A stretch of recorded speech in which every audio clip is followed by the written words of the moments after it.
Hey guys, ഇന്നൊരു unboxing video ആണ് കേട്ടോ. ഞാൻ പർപ്പിളിൽ നിന്ന് കുറച്ച് ഐറ്റംസ് വാങ്ങിച്ചിട്ടുണ്ടായിരുന്നേ. അതെന്തൊക്കെയാണെന്ന് കേട്ടോ കാണിക്കുന്നത്. ഫസ്റ്റ് വൺ വന്നിട്ട് ഇപ്പൊ ട്രെൻഡിങ് ആയിക്കൊണ്ടിരിക്കുന്ന വാസ്ലൈൻ്റെ ഗ്ലൂട്ടാഹൈ ആണ് കേട്ടോ. വൈറ്റമിൻ സി ഉള്ള കാരണം നമ്മൾ സ്കിന്നൊക്കെ നന്നായിട്ട് ബ്രൈറ്റൻ ചെയ്യാൻ വേണ്ടി ഹെൽപ്പ് ചെയ്യും കേട്ടോ. ഞാൻ കുറേ റിവ്യൂസ് ഒക്കെ കണ്ടിട്ട് നോക്കി ഇരുന്ന് വാങ്ങിച്ചിട്ടുള്ള പ്രൊഡക്റ്റ് ആട്ടോ. കുറേ നാളെ അതിന്റെ കാർട്ടിൽ ഇങ്ങനെ കെടുക്കാൻ വേണ്ടി തുടങ്ങിയിട്ട്. നെക്സ്റ്റ് വൺ വന്നിട്ട് സിമ്പിളിൻ്റെ ഒരു ഫേസ് വാഷ് ആണ് കേട്ടോ. ഞാൻ കറന്റ് യൂസ് ചെയ്തുകൊണ്ടിരുന്നത് സെറ്റാഫിലിൻ്റെതായിരുന്നു കേട്ടോ. അപ്പോൾ ഞാൻ ജസ്റ്റ് ഒന്ന് ട്രൈ ചെയ്യാമെന്ന് വിചാരിച്ചിട്ട് വാങ്ങിച്ചതാണ്. കുറേ നല്ല റിവ്യൂസ് ഒക്കെ കണ്ടിട്ടുണ്ടായിരുന്നേ. ദെൻ ലാസ്റ്റ് വൺ വന്നിട്ട് ബ്ലൂ ഹെവൻ്റെ ഒരു ബുള്ളറ്റ് ലിപ്സ്റ്റിക് ആണ്. ഇതിൻ്റെ ഷെയ്ഡ് വന്നിട്ട് പ്ലം ഡിസയർ എന്ന് പറഞ്ഞിട്ടുള്ള ഒരു ഷെയ്ഡാണ്.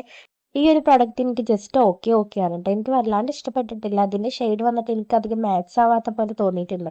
പിന്നെ ലിപ് ലൈനർ വെച്ചിട്ട് ഇടുമ്പോൾ കുഴപ്പമില്ല കേട്ടോ. അത്യാവശ്യം നല്ല കുഴപ്പമില്ലാതെ സൂട്ട് ആവുന്നുണ്ട്. ഇതിൻ്റെ റേറ്റ് വന്നിട്ട് 90 റുപ്പീസ് ഉള്ളൂ കേട്ടോ. അപ്പോൾ ഇത്രയും പ്രൊഡക്ട്സാണ് ഞാൻ വാങ്ങിച്ചിട്ടുണ്ടായിരുന്നത്. ഇഷ്ടപ്പെട്ടിട്ടുണ്ടെങ്കിൽ കമൻറ്റ്, ലൈക്ക്, ഷെയർ. ബൈ.